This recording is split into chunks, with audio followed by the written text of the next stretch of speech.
मित्रों, अभी हमने कविता का सामाजिक राजनीतिक क्षेत्र देखा था, सांस्कृतिक। अब कहानी के रूप में व्याख्या करेंगे, क्योंकि कहानीकार भी सामाजिक, राजनीतिक और सांस्कृतिक परिवेश से जुड़ा रहता है। उनकी रचना एक विशिष्ट कसौटी पर या विशिष्ट रंग में रंगित नहीं कहते। हम जिस एंगल से उसे देखें, क्योंकि उसमें समाज का चित्र होता है, राजनीति का होता है। एक ही कहानी में कई अंगों का विचार विमर्श होता है। इसलिए कहानी वो सामाजिक वो ढांचा है जिसमें समाज, संस्कृति और राजनीति का चित्र होता है। कहानीकार निश्चित रूप में चित्रित समाज के एक दूसरे के व्यक्ति के प्रति या समाज के प्रति सहृदयता भाव रखने का प्रयास करता है। वो सामाजिक कहानी बनती है, क्योंकि सामाजिक कहानी आज की समाज व्यवस्था की बुनियाद पर खड़ी है। समग्र समाज जिस तरह से लाभान्वित होगा, समग्र समाज में जो एकता की स्थापना करने की आवश्यकता जो कहानीकार महसूस करता है और उसी रूप में कहानी बनाता है। भारतीय समाज का हम विचार करेंगे तो भारतीय समाज में काफ़ी परिवर्तन हो चुका है। वो परिवर्तनकारी समाज कभी कभी क्रांतिकारी बना है। वो संयुक्त परिवार है, चाहे जो व्यवस्था समाज की है वही परिवार की बनती है। तो आज परिवार में हुआ परिवर्तन वो साहित्य के कहानियों में लक्षित होता है। नई पीढ़ी और आज की पुरानी पीढ़ियों और नई पीढ़ी में आज जो वैचारिक संघर्ष दिखाई देता है वो सामाजिक धरातल पर अभिव्यक्त होता है। क्योंकि आज मानवीय मूल्य जो हमारे प्राचीन कहानी में थे, चाहे प्रेमचंद की कहानियाँ हों जिसमें कई आदर्श कहानियों की, आदर्श परिवार की व्याख्या होती है, तो आधुनिक काल में मूल्य टूट रहे। मानवीय मूल्यों के जगह स्वार्थ, ईर्ष्या, मोह, अहंकार, दंभ जैसे मूल्य आ रहे। वर्तमान कहानी में उसे स्पष्ट चित्रित होता भी है। सामाजिक और नैतिक मापदंड बदल रहे हैं, उनकी व्यवस्था बदली है और परिणामतः कहानीकार उसे उसी रूप में चित्रित करता है। आज अजनबीपन है, उदासीनता है, परिवार का टूटन है, घुटन है, वेगवान बदलती जिंदगी है। आदर्श और नैतिक मूल्यों की जगह अलग भावना विचारों की स्थापना हो रही है। आदर्श मूल्यों को तिलांजलि देने का कार्य हो रहा है। पढ़ी लिखी नई पीढ़ी, साक्षर पीढ़ी आगे बढ़ रही है। महानगरीय व्यवस्था बढ़ रही है। भौतिक सुविधा के पीछे चल रहा व्यक्ति अपनी सामाजिक व्यवस्था ध्वस्त कर रहा है। टूटते बिखरते पारिवारिक संबंध, मानसिक धरातल को भी कहानीकार अपनी कहानी में व्यक्त करता है और परिणामतः यह अमानवीय व्यवस्था से शिकार बना आम आदमी और उससे टूटता हुआ समाज पर भी कहानीकार अपनी व्याख्या करता है। और इसलिए दर्द पीड़ा के साथ साथ बदलती व्यवस्था भी हमें परिवर्तित मूल्यों के रूप में सोचने के लिए विवश करती है।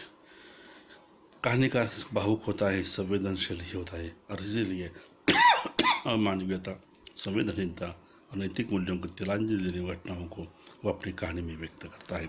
ऐसी सामाजिक कहानी हमारे लिए एक चिंतन का विषय बनती है।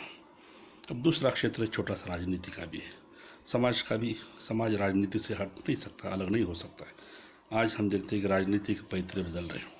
स्वातंत्र पूर्व काल की जो राजनीति थी वो देश के हित की थी, देश के विकास के, देश की आज़ादी के लिए थी। गांधी, नेहरू जैसे आदर्श पात्र उस वक्त थे, उनके विचारों पर लोग आगे बढ़ते थे। जब देश स्वतंत्र हुआ, स्वतंत्र होने के बाद राजनीति के मापदंड बदलने गए। स्वातंत्र पूर्व काल में देशभक्ति थी, क्रांतिकारी घटनाएं थी, समाज का योगदान था, आम आदमी उसके साथ जुड़ा था और राजनीति एक उदात्त राजनीति थी। तो आज़ादी के बाद देश सेवा के नाम पर, मानवता के नाम पर, विश्व बंधुत्व के नाम पर गंदी राजनीति होने लगी, जिसमें आदर्श मूल्य टूट गए और सिर्फ सत्ता प्राप्ति के लिए जो भ्रष्टाचार है, अनाचार है, अनैतिकता है, दलों का टूटन फूटन है, जो भी है वह सभी हथकंडे अपनाए गए। हिंसा, सांप्रदायिकता, धर्म और राजनीति का संबंध आधुनिक काल की एक प्रवृत्ति और विशेषता बन चुकी है, जिसके कारण वर्तमान राजनीति अलग मोड़ पर आई है और साहित्य में भी उसी का चित्र होता है। आज की राजनीति जो इस तरह से आदर्श मूल्यों के अपेक्षा अनादर्श अनैतिक मूल्यों पर अधिक खड़ी होती है और उसे साहित्यकार भी अपने साथ साहित्य चित्रित करता है और ये वास्तविकता भी है। और इसलिए साहित्यकार की वर्तमान अनुभूति हमें उस दृष्टि से विवश करती है। ये सभी कहानियाँ राजनीति की जो नेताओं की जो मनमानी है उसे स्पष्ट करती है। जैसे कि सत्ताधारियों को अंधी बनी अराजकता, उसकी मनमानी, चुनावी राज षड्यंत्र, स्वार्थांधता, मनमानी, अत्याचार, अनाचार, अधिकारियों की अफसरशाहियों की मनोवृत्ति, मन चला व्यवहार आदि पर से सामान्य जनता किस तरह शोषित होती है, सत्ताधारियों पर अंकुश रखने वाली कोई व्यवस्था नहीं होना, यह टूटती और गंदी राजनीति का ही कारण है। और इसलिए साहित्यकार अपनी कलम के माध्यम से जनता में एक नई व्यवस्था स्थापित करने की चेतावनी देता है, संदेश देता है, और ये नए नियम सिद्धांत एक आदर्श राजनीति की स्थापना की ओर बढ़ जाते हैं, ऐसा लगता है। तो ऐसे कई कहानियाँ भी साहित्य में है, जिसका आगे हम जिक्र करेंगे। अब तीसरा है जो कहानी का सांस्कृतिक क्षेत्र। हमने कहा था कि संस्कृति वह जननी है जो समाज को संस्कार करती है, समाज के आदर्श मूल्यों की स्थापना करती है। अपने अस्तित्व और अपनी अस्मिता के लिए जो मनुष्य समाज तलाश कर रहा है, वो मूल्यों की स्थापना जो सांस्कृतिक कहानी करती है। इसलिए आज प्राचीन काल में हमारा संयुक्त परिवार था, दादी माँ, दादाजी, एकल परिवार सा था, परंतु आज टूटते परिवार के कारण सांस्कृतिक स्थिति भी बदल गई है। होटल संस्कृति, पब संस्कृति, फैशन संस्कृति, क्लब संस्कृति जैसे नई नई संस्कृति आई है।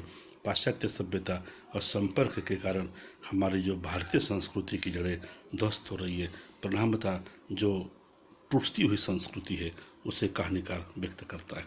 जैसे हम कहते हैं कि दो पीढ़ियों के बीच में संघर्ष, पिता पुत्र के बीच में संघर्ष, पति पत्नी के टूटते संबंध, उनमें आने वाले टकराहट और दाम्पत्य जीवन में दरारें, पाश्चात्य सभ्यता से कसमस हमारे भारतीय संस्कृति, परिवारों का टूटन, जो भी मूल्य आ रहे हैं जिसका जिक्र सांस्कृतिक कहानी के रूप में होता है। धर्म, दर्शन, कला, साहित्य की शिक्षा देने वाला भारतीय उत्सव आज अलग ढंग से उसे मनाया जा रहा है, और परिणामतः जो उत्सव हमें आनंददायक थे, आज उसी के साथ धर्म और राजनीति का संबंध स्थापित होना एक चिंता का विषय बन जाता है। और ऐसे राजनीति के कारण, ऐसे राजनीतिक, सांस्कृतिक और सामाजिक परिवर्तन की स्थिति के कारण हमारा कहानी साहित्य बहुत अलग ढंग से बन रहा है। और इसलिए कवि कहता, साहित्यकार अपने समाज की स्थिति की व्याख्या करता है।